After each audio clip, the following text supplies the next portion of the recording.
Now, bringing you the very best in New Hampshire-based local music on IPMNation.com and 100.1 The Planet, this is Local Outbreak. Right now joining us, let me get these mics up here. We have, so making his return, well, technically they're both making returns to the show, but we do have Jesse Rutstein here. Hello, Jesse. Hello. Welcome. Thank you for having me. Anxious to talk to you about the new EP. Anxious to talk about it. We'll share some tunes from it and get into it. Is this your second time on the show?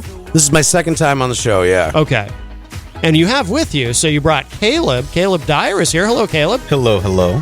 Now I think this is your second time on the show. But you're correct. You don't remember the original time, but that's okay. I recall being on TV, on the public access TV with fellow Representative Gary Hopper. Gary Hopper. The late Gary Hopper, Gary Hopper, yes. And so you tell me immediately thereafter, or something to that effect. Right. It was before. It was before. It was right before. Yeah. That makes sense as well. That I was on your show, and I fully accept that because I did a few different radio. I did radio, I think, in Texas, in a couple other states, Michigan as well. For stuff all around that time. Yep. Yeah. That day you were on with Brandon Finney. And I think you guys were both state reps at the time, if I remember correctly. Yes, indeed. Much like the Honorable Jen Coffey, except we were in the legislature right after you left, right? Yes. I left in 2012. Okay, yeah. So separated by one term in between. Yep. And Brandon's been on the show with Vigil. Oh, of excellent. Course. Yeah. Excellent. I'm so glad. All these that. Former state reps doing music, so much more productive and beautiful.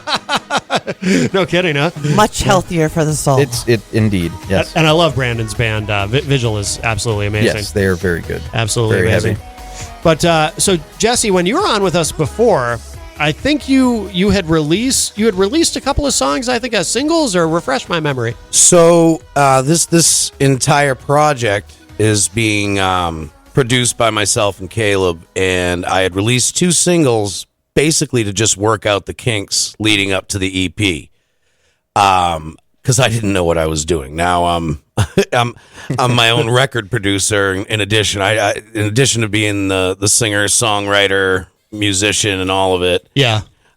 So I did work out all the kinks. We released "Stay Anywhere" and "Dear Baby Jean" first, and those 2 songs are on the EP. Okay. Along with "On Your Toes," "Getting Nowhere," and "Lost in It All." Yeah, I remember. You played, because last time you were here, you played live, and I think you had played "Dear Baby Jean" live in studio. You played the recording of "Dear Baby Jean." I played "On Your Toes" and "Superhero Toys." Oh, okay. Yeah. Right. Okay, yeah. It becomes a blur.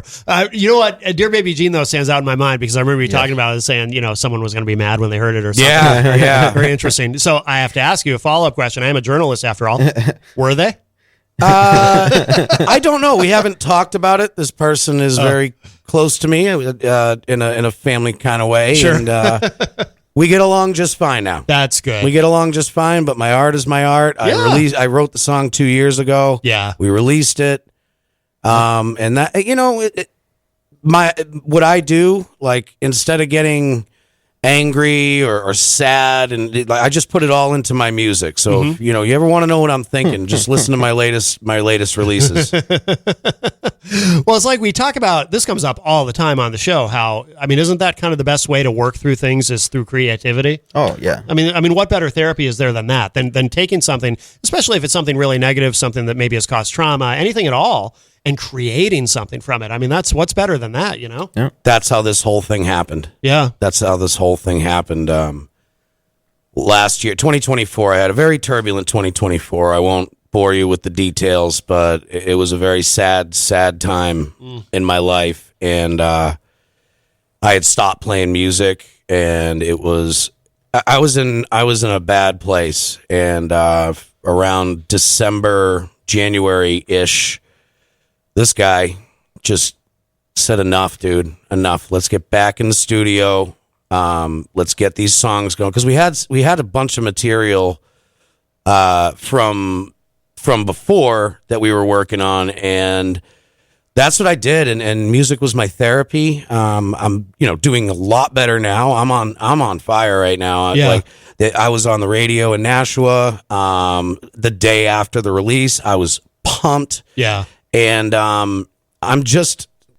the music saved me. Yeah. The music saved me because I was not in a good way. Mm-hmm. And Caleb, I've seen the before and after. I can attest. Really? Yeah, it was tough love too. He wasn't nice about it. No, I wasn't. Yeah, he wasn't. But I was like, you are too good of a songwriter to not be doing this and doing it with the full effort that it requires to do it. Yeah. I've been basically since I stopped kind of doing all political things. I've been doing music pretty much full time. Yeah, your name comes up a lot on the show. Yeah, I'm sure it does. Yeah. I do get around at this point. Yeah. I've been doing it, and I've been trying to be kind of a sideman for not just Jesse, but as many people as I can to try to, find people who I think, man, they're doing something really nice, and let's take it. And that's actually the whole impetus for Hatchet Axe and Saw, which is this is the first time we're kind of publicizing this. Hatchet Axe and Saw. We've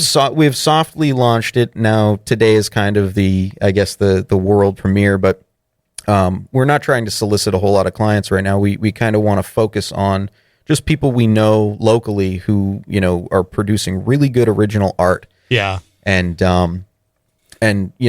the impetus for that was these two songs, the two singles that Jesse released, but specifically Dear Baby Jean, for me at least, was listening to the quality of what we put out, mm-hmm. and what that song was.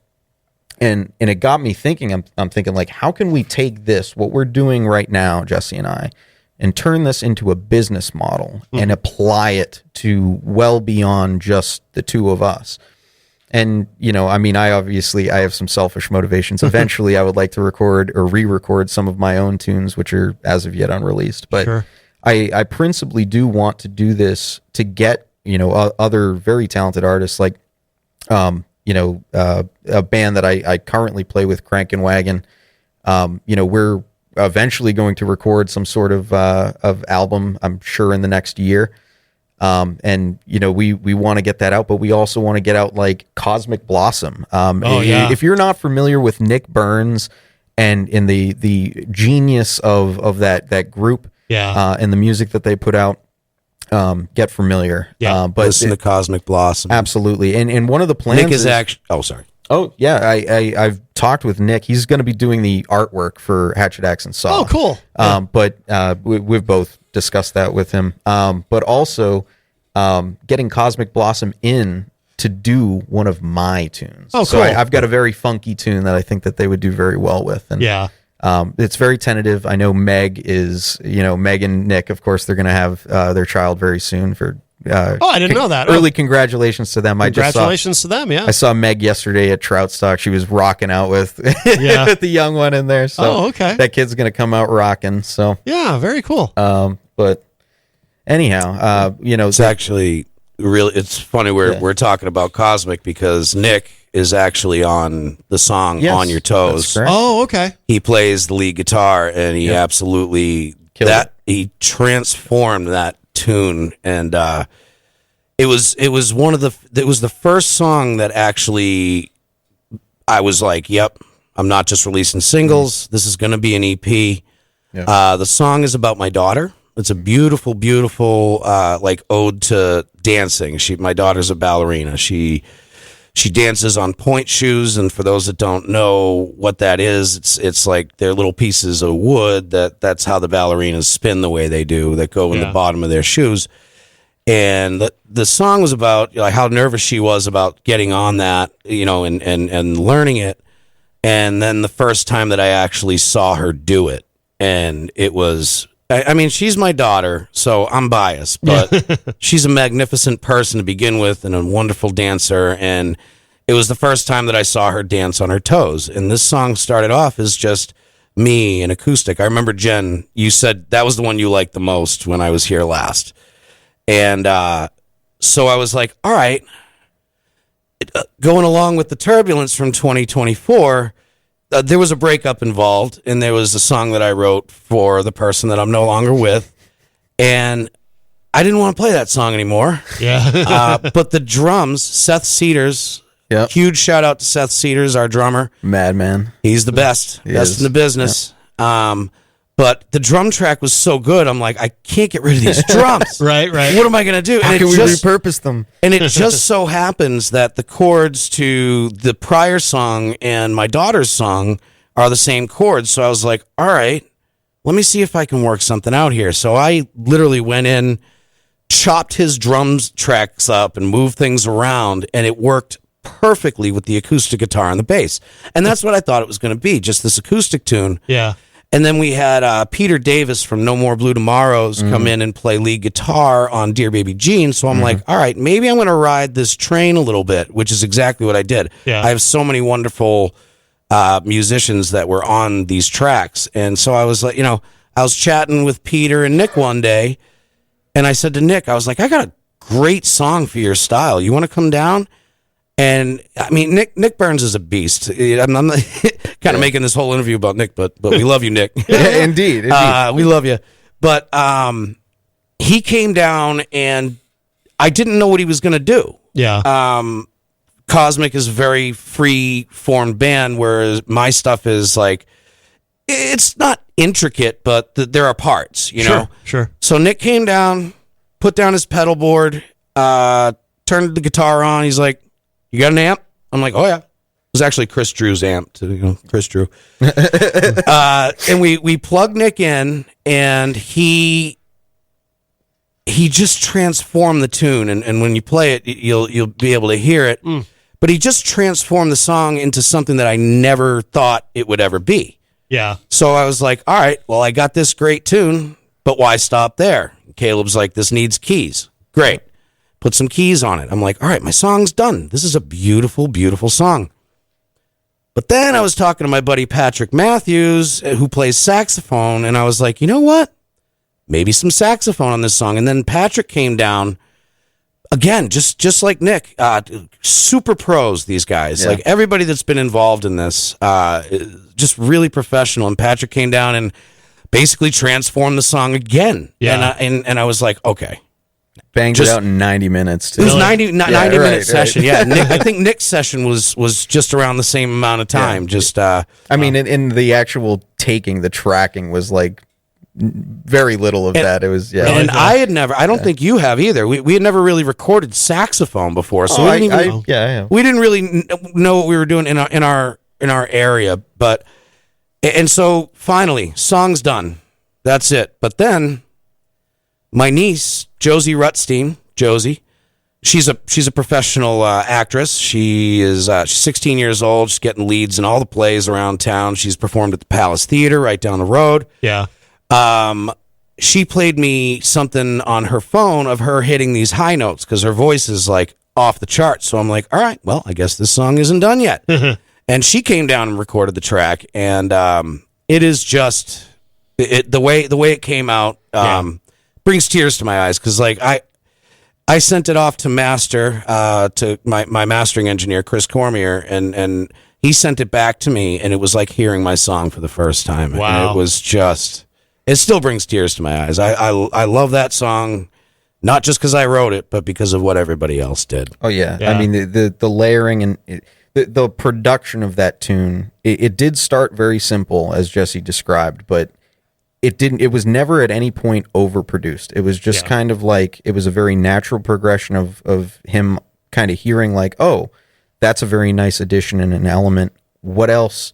But is there more? Right. Is there more? And will it not sound? I promise it's done. I promise. Right. Will it not sound overdone? And it's not a tune that demands orchestral arrangements or anything crazy like that. Sure. But those auxiliary elements, the saxophone, the woodwinds, and the guitar that was layered on it, just it really does make that song. Yeah.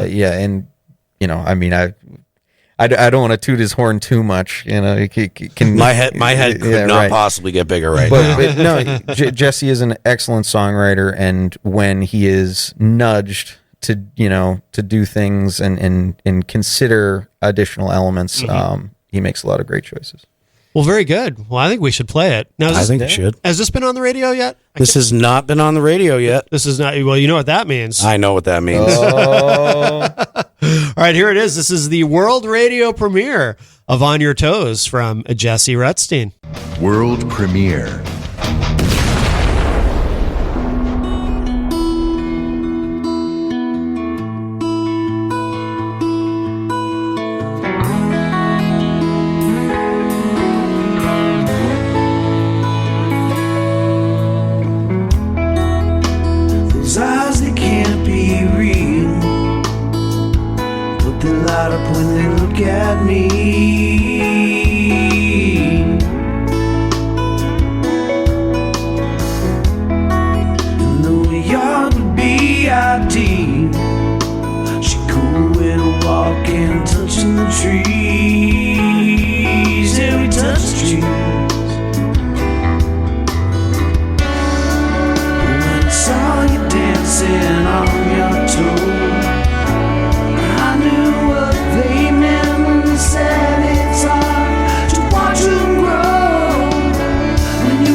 Oh, that came out really, really well. On Your Toes, Jesse Rutstein here with us live in studio, and Caleb Dyer here. Caleb Dyer. It's like it doesn't work. I do that sometimes. I create amalgams of words in my brain if I'm talking too fast. So what did I just say? Dyer. Dyer. Yeah. I mean, listen. I don't know. Caleb and Dyer. Dyer. Yeah. Dyer in. I do that. I do that a lot. So.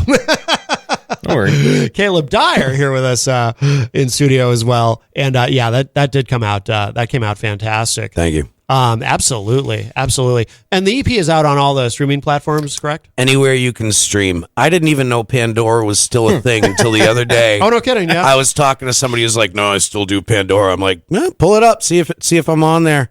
And sure enough. Yeah. Oh yeah. Yeah. So yeah, you can stream it anywhere: Spotify, Apple Music, YouTube.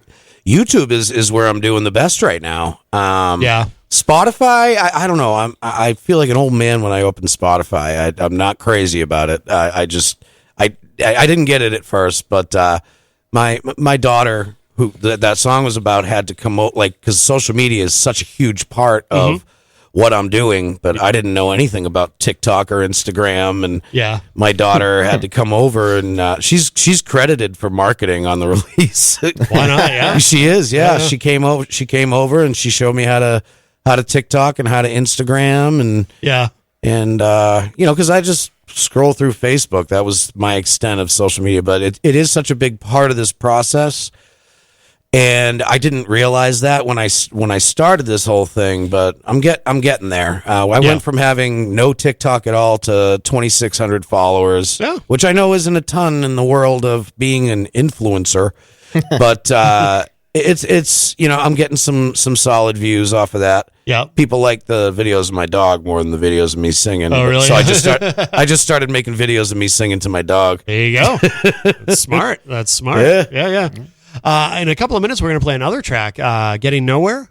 Yes, yes, "Getting Nowhere." We should talk about that one. That's a very different vibe than. Totally different. Yeah, totally different.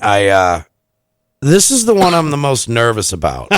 I'm nervous about it because people could easily take it the wrong way. It's So the last song was very, beautiful saxophone about your kid. Oh, what a nice guy.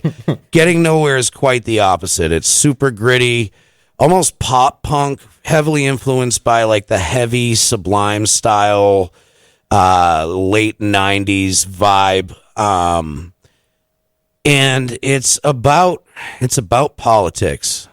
So I'm a middle of the road kind of guy. Yeah. I believe in a lot of things that the left says and a lot of things that the right says, and I'm in the middle. So when I talk about politics, everybody hates me. Yeah, I can relate. Yeah, I've seen some of your posts. But that's what the song's about. The song is about people going back and forth on social media and saying, like, writing off family members because of their political views. Mm-hmm. And if you did this, then you're no longer my friend. And if you did this, then I got an uncle who doesn't talk to me because I don't agree with everything he says politically. Yeah.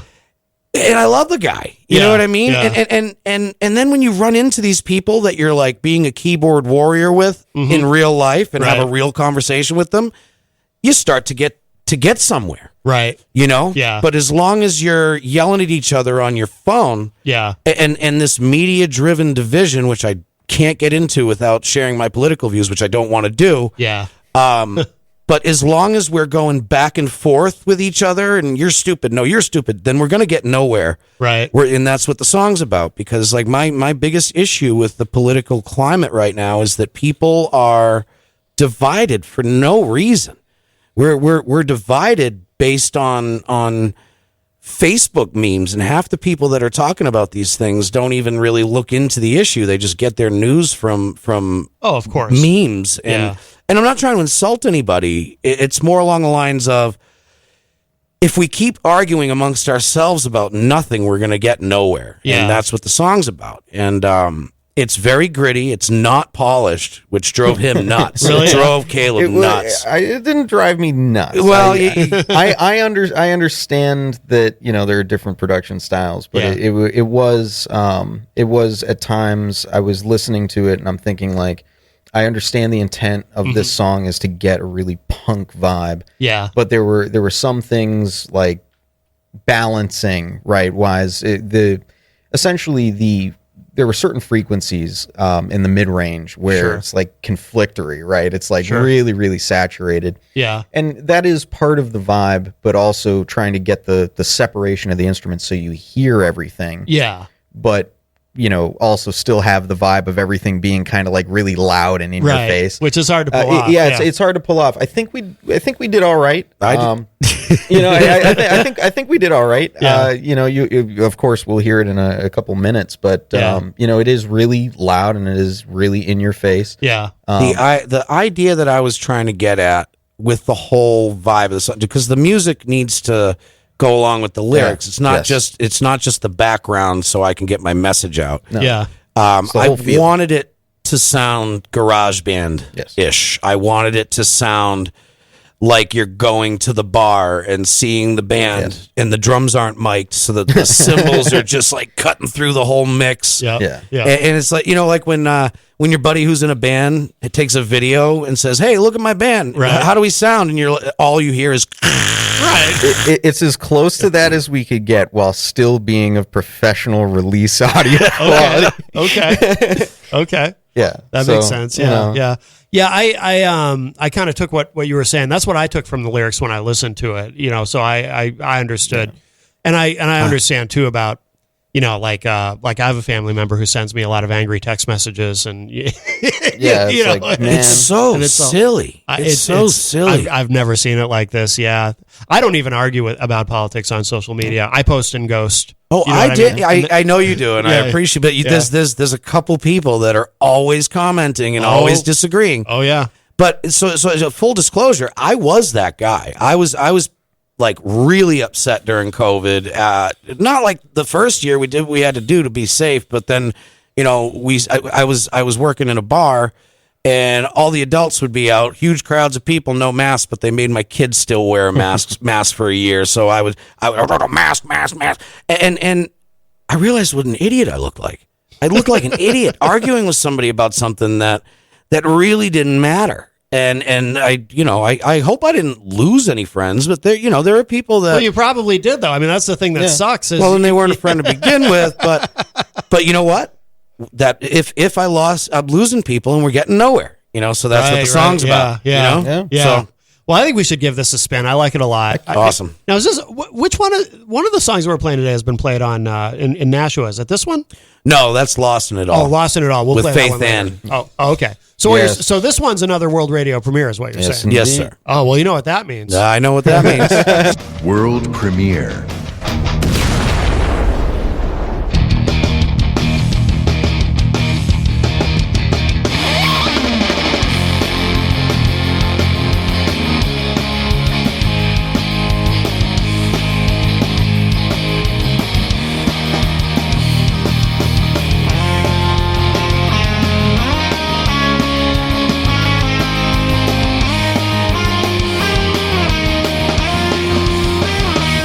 You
All right, Getting Nowhere. Caleb Dyer. I mean, it was not Caleb Dyer, with Jesse Rutstein. But Caleb was talking a lot about the song while I was playing. I mean, he played guitar on it. Yeah, I played some guitar on it. Which is unusual. I'm not really a guitar player very much. But really? Yeah. I mean, it's interesting. On a couple of these tunes, on even the one that was played before Getting Nowhere, the On Your Toes. So the main guitar lick that's in that was a creation of mine, right? Yeah. Oh, okay. Yeah. So, Caleb wrote the lick for the tune and on the verses. And I not Nick's part. Like we had Nick play that part obviously with my track, but a lot of the collaboration and production, like I couldn't have done it without Caleb Dyer. Like I just amen. Thanks. I couldn't have done it without him. Like even talking about opening up the space and the actual mixing, because people hear a song and they're like, wow, you play guitar. That's cool. They don't realize I did that guitar track 27 times. And they don't realize that I spent hours just listening to one snippet of vocal to just get the level right. And I don't want them to care about that. Right, I just want them to hear the song. Yes. I talked to somebody yesterday who was like, hey, I listened to your stuff. I didn't really sit down though, so I'm sorry. She's like, it was just on in the background. And I was like, no, that's great. That's great. That's what music is. It can be super important to somebody like me, but it could just add a little joy to somebody's life that doesn't play. You know what I mean? Like it's the universal language. Yeah, absolutely. No, that's great. That's great. In a couple of minutes, we'll also play Lost in It All, the track that you did with Faith Ann, and that's such a great song too. I'm curious, what's the live situation like for you these days? Are you playing a lot of shows, or have you been focused more on the EP? Or I've been laser focused on the studio work. Yeah, it's kind of funny. We were joking around because I'm not playing live. I am playing tomorrow at Terminus in the pop-up event. Excellent. Hopefully the weather holds up so we can actually be outside the way it was planned. Yeah. But if not, we're going to be playing indoors. A lot of great artists, a lot of great musicians, just Terminus doing what Terminus does. Yep, I'll plug them. I'll talk about them as much as I'm talking about Nick Burns. Yeah. But that's where Jenny and I met you, by the way. Yes. At the earlier this year at the open house. Yeah, it was with Quincy. Yes. Yeah. Quincy Raymond or Quincy Lord. Lord, yeah. I never know which to call him. But so as far as the live situation, I am booking for 2026. Okay. The full length is coming out on December 17th. It's a song called Superhero Toys. Yep. All of the dates that I release stuff are strategically placed. Okay. The song Superhero Toys is an ode to my son and being the dad of a boy, which is, very tough at times. Like, am I doing the right thing? Am I pointing him in the right direction? Am I giving him what he needs on my end to be able to make his own decisions? And, That's a great song too. You played that for us last time you were here. He it's did really good. Yes, yeah. He did just he's in his first year of being a United States Marine. So, oh wow! So my contribution, I feel like I did all right. But it's very scary. Yeah. So December 17th is the release, and that is the title track of the release, and it also happens to be his birthday. Oh, nice. So that's why it's and then in 2026 is after I have the full length release, after I've been on the radio, I'm in people's ears, I got the social media going, there's going to be plenty of merchandise. That's when I'm going to get out and start gigging. So it's all a plan, and the EP's been out for a week. And so far, I'm gaining some serious momentum. So I am beyond pumped. I'm beyond thankful to everybody who's taken the time to listen, everybody who's taken the time to be involved, including yourself. Like hitting me up and so that's the plan for the live stuff. Okay. Yeah. Cool. So 2026, watch out. You're going to be seeing my face. It helps me out a lot, too, because my 2025, is kind of busy. He's booked solid, and he's in my band. I'm not solidly booked, but I do have a lot going on. Yeah, no doubt. And you've got we talked about it a little bit, but we should circle back to it, the label because and a lot of people in the scene listen to the show too, so we want to make sure everybody knows. If people want to get involved, if they want to sing music, if they want to. Absolutely. We don't have the only thing that I'm worried about right now, because I want to talk about it, I want to get it in people's ear, but we don't have a website or any social media going right now. Yeah. And that's almost deliberate in a way. One, Facebook kind of put me in naughty mode for some time, so I can't create a new page. But but setting that aside, it's kind of strategic because we kind of don't have the ability. It's a partnership, so it's just Jesse and I. Yeah. We don't really have the ability to be taking on a lot of people, and we know that there's demand because, of course, all of our friends are like, when can we do this? Right, when can we get this done? Yeah. Because there are a number of people who've heard the Jesse releases, and they're very, very eager. Yeah.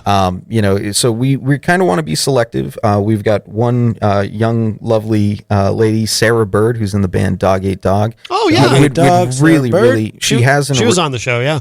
Yeah, exactly. Oh, she's amazing. And she's an excellent musician, and I saw her yesterday, and she was rocking out with the dogs out in Greenfield. Yeah. I wish I. Yeah, I know. It would have been great to have you out there, but anyhow, we want to get Sarah Bird in. She's got some excellent originals of hers that are kind of more on the light side. They're not so heavy rock and roll like Dog Ate Dog as a band is. And we'd love to get her in and get those tunes recorded, in a format that is more true to who Sarah is as a kind of solo artist on her own right. And we've spoken with her about that, and hopefully we can get her in as one of the first few test cases. Of course, I'd like to get my own band, Crankin' Wagon, which is kind of not my band. I kind of just am the organist for the band. The band he's in. Yes, correct. Paul Fry is the true leader and mastermind of that band. Fry. Indeed, Paul Fry, very, very astute guitar player and good friend of mine.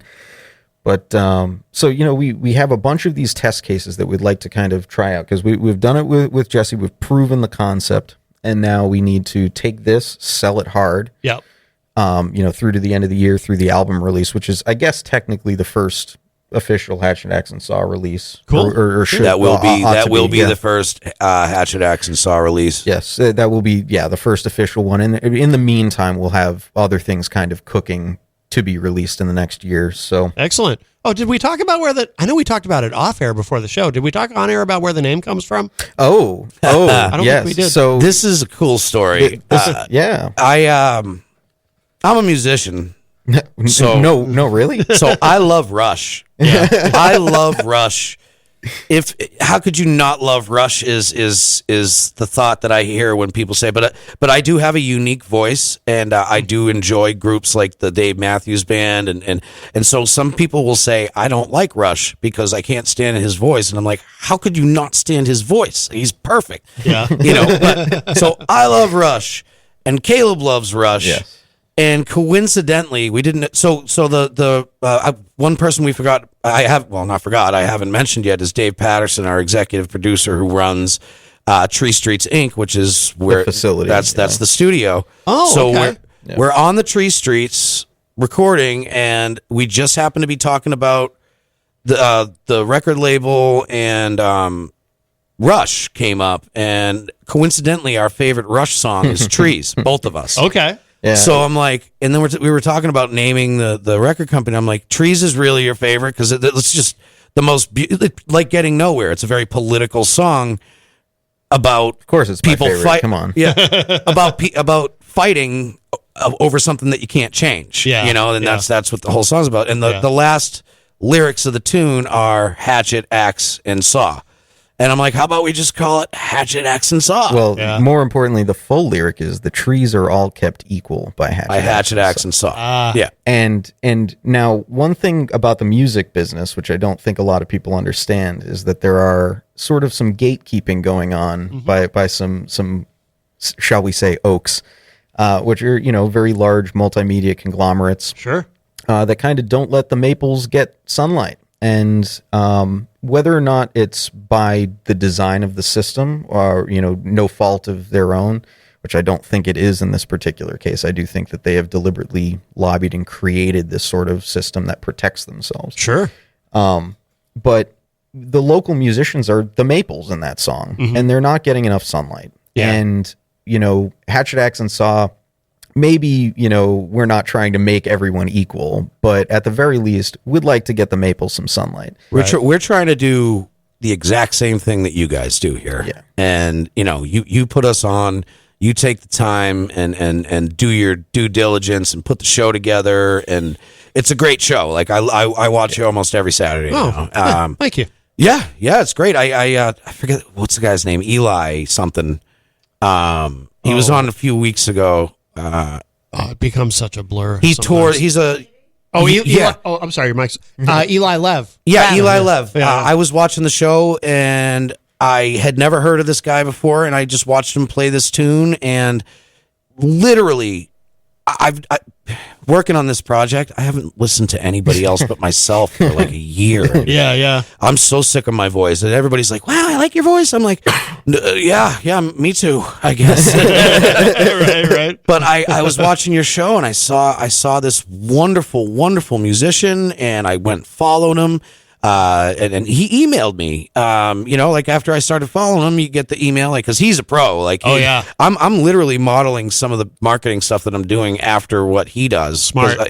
And long story short, I saw new music because of you, and that's what we want to bring to the area. We want to get people like Sarah Bird, and we want to get the Cosmic Blossoms, the Dog Ate Dogs. I'm talking to another really wonderful musician in the area. His name is Justin Jordan, about getting him down in the studio. And we're just that's what we're trying to push. Get him down there, get him recorded, get him selling it. Yep. Because if we can sell it, if we can prove commercial viability, then we can actually make Nashua, Manchester, Southern New Hampshire, like, my tagline for the last couple of years is I want to turn Nashua into a mini Nashville. Yeah. I like for it. Real. That's for what real. we talk to anybody else in the country. They say, "Where are you from?" You say Nashua, they're going to be like, "Nashville." Yeah, I just say Boston now. Yeah. And I mean, for the music that I love, I play a lot of blues and rock and stuff like that. I'm actually a shameless self-plug, the Blues Fest on August 2nd here in Manchester. I'll be playing there with the Craig Thomas band, or it's called Bluetopia, Craig Thomas and Bluetopia. Okay. But that's the music that I really love, the music that I kind of grew up listening to and caring about. And the whole idea is, at least with Hatchet Axe and Saw, is to, bring local musicians who are producing original music, take that to the market, prove commercial viability, and turn this, area into a music hub. Much in the same way. I love it. And I think it's long overdue, because Boston's had, a very strong local music scene, but there's like, maybe a couple of dozen recording studios, and there's even fewer actual labels that you can publish through. Yeah.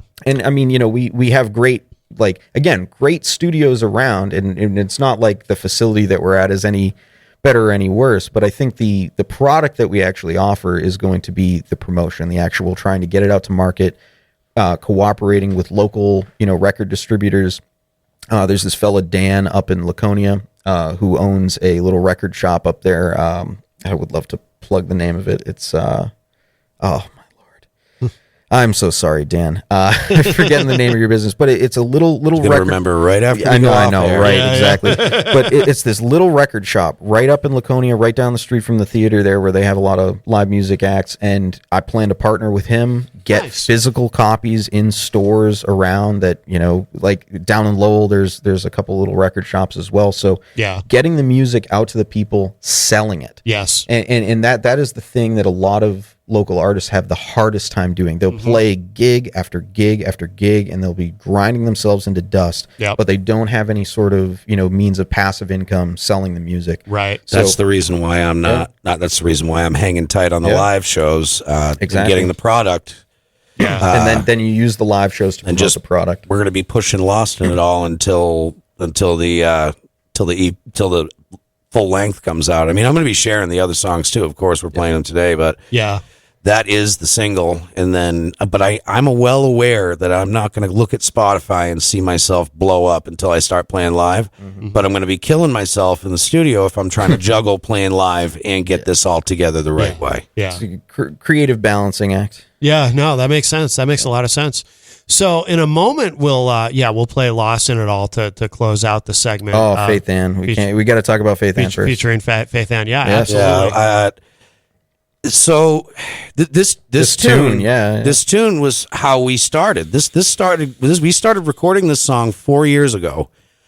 I was in a band with a wonderful local musician and sound therapist. Is that the right thing? I believe so. Sound therapy. So her name is Jessica Songbird, aka Jessica Olsen, and we were both members of the Jess Olsen band. Yes, indeed. And I did a lot of writing, and I came up with this tune about how it all started with the group. I went out, saw her playing with a guy named Seth, who I had never met, but I knew he played in a group called Project Mess. And that's where the guy who played Mess. Oh, yeah. So the whole song is just a story. The whole song is me not even play. It's not about me playing. It's about me going to a show, seeing this wonderful band led by a really great female artist, and getting lost in the moments, you know. And so we started a band. Things didn't work out. We didn't necessarily see eye to eye in the direction of the music, which is one of the reasons that I'm a solo artist. I've come to terms with the fact that if I want to do the stuff I want to do, I have to have creative control. And I'm not saying anything bad about Jessica. She's a wonderful, wonderful human being. We just didn't. She wanted to go in one direction. I didn't want to go. So I'm like, all right, and that he was the one who convinced me to do the solo thing. He's like, we should do this as you exactly. know. Yeah. And it obviously it takes a village. I keep plugging all these wonderful, amazing artists that are on the tracks. Yeah. But I put them on the tracks, and when they came in, they looked at me and they're like, "All right, what do you want me to?" With the exception of Nick Burns just coming in and killing it, they would look at me and be like, "All right, what do you want me to do?" Yeah. And then I wanted them to put their mark on it. So the original tune was recorded with the Jess Olsen band. I wrote it for a female to sing. Oh, okay. And wonderful bass player. His tracks are still there. Alec Philibrown and Seth Cedars on drums. And obviously Caleb on organ and piano. I think some guitar in there too. No, I redid all the guitar tracks. Oh, that's right. That's right. Yes. Yes. There's some fun stuff. So I'm listening to the tune, and I one day, and it was not supposed to be on the EP at all. This song was but it's in the studio. It's like there's a list that drops down of songs. I'm like, I'm going to listen to Lost. I'm going to listen to something. I'm going to listen to Jess's voice instead of mine. And this was at like midnight. I had been working all night, and I was like, wait a minute, this song's awesome. I'm gonna sing it. Yeah. So needless to say, I was there until about 4 a.m. re-recording lead vocals for this tune. Yeah. And I finish it, and I think it's great, and I send it to Caleb, and he's like, no. I laughed at some things. I said a couple of the lyrics because there is some comedy involved, like Getting Nowhere. There is a little bit of comedy involved in what I do. I really love SNL and like Mad Magazine. My father, my biggest musical inspiration, was in a group called Gross National Productions back in the 70s, and they did comedy. Yeah. Their lead singer ended up being a regular on Howard Stern back in the day. Just because all slapstick stuff. Yeah. So, but some of the lyrics, Caleb was like, no,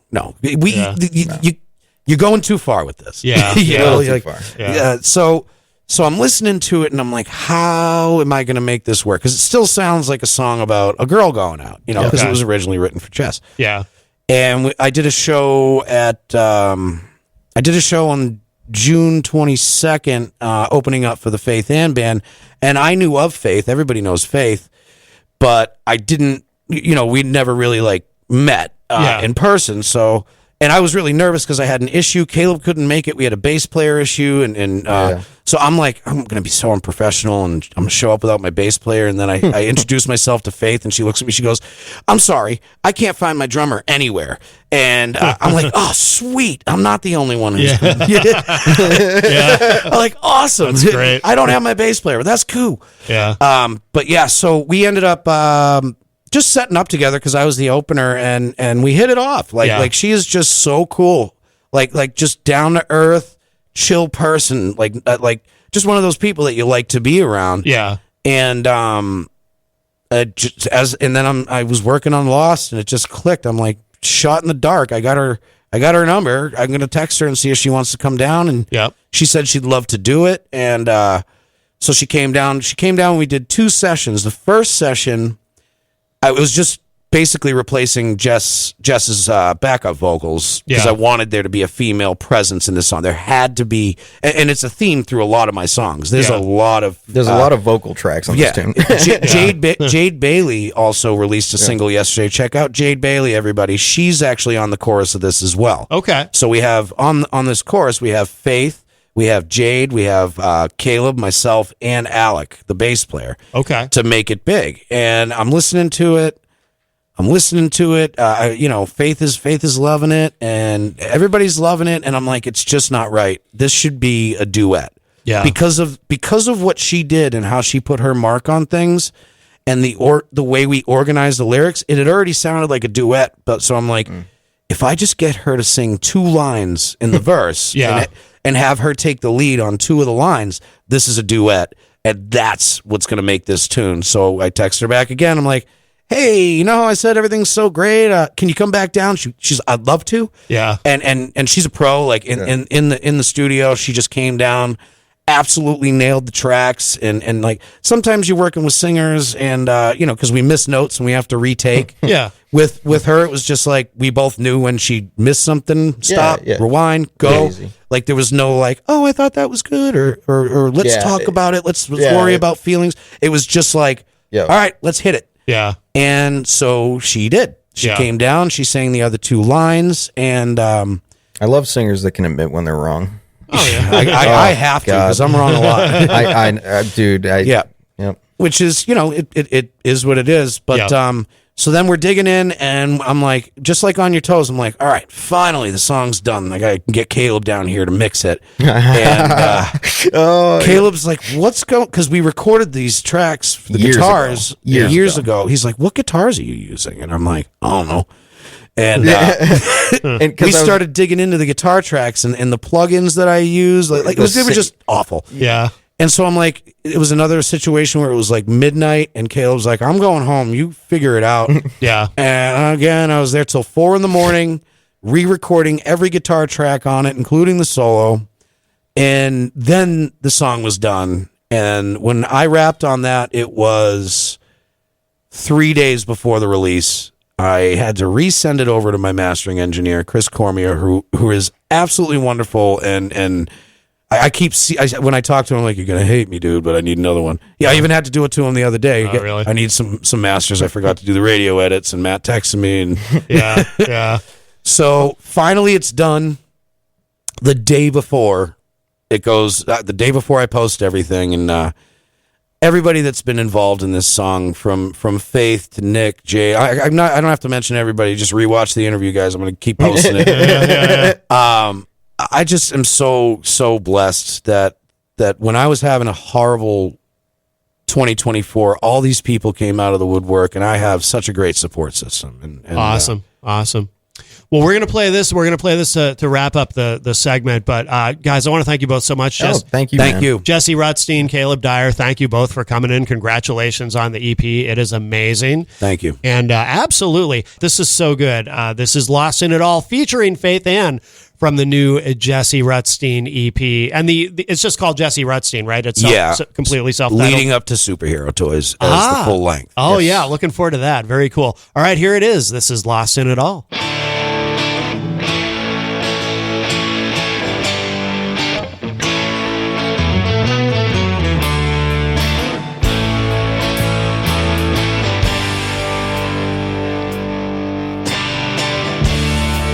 We made plans to see the band because my friend plays drums.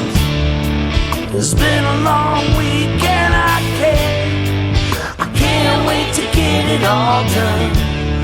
Sometimes I gotta let loose, sort of up a gray goose with some juice in here good too. Have a little fun, baby, get some. There's just something about the music and the way they move. Feeling every note they play makes me forget about my day and get lost in it all. Because we've all been working hard, we'll get lost in it all. Somebody get me a beer, I'm gonna sit right here and get lost in it all. Ain't been out in a long time, and I just might enjoy my night.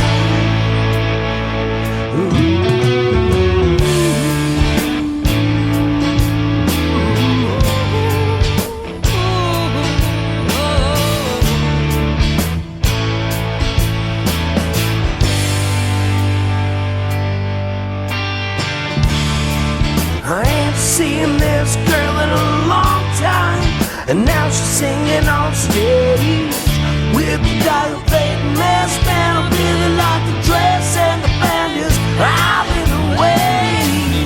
Let me get lots and soft. It won't be my fault if I have too many. I'm not even trying. The boys are buying, and I haven't spent a penny. There's just something about